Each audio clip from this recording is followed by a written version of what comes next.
So the question I wanted to ask is about the tension between fighting against mass incarceration on the one hand and fighting to lock up men who are bad to women, especially in the sexual assault realm on the other hand, and how there is a bit of a tension between the idea that people are valuable and are worthy of rehabilitation and that mass incarceration solves nothing on the one hand, but believing that incarceratory punishments are necessary for perpetrators of sexual assault on the other. So I'd like to hear your thoughts. I mean, the question of this idea of punishment in the carceral state is, it's complicated in some ways, and in some ways it's not quite as complicated in that if you look at the way that justice is implemented, it is grossly racialized, like grossly racialized.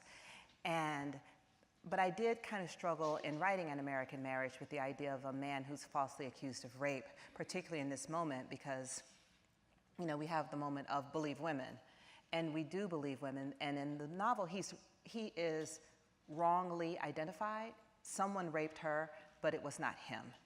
And I feel like I did a little feint and a dodge with that because I did not want to portray the woman as a liar, even though we do know that historically, particularly the incarceration of Black men for this particular crime, is full of people who just actually are lying.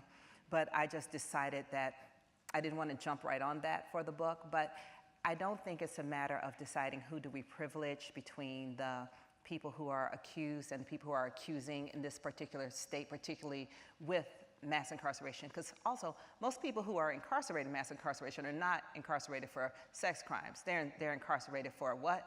Non-violent drug offenses. Like, that's the main thing in mass incarceration.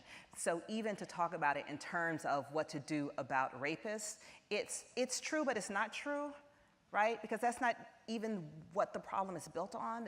It's also built on the fact that people make a lot of money off people in prison. A lot of money.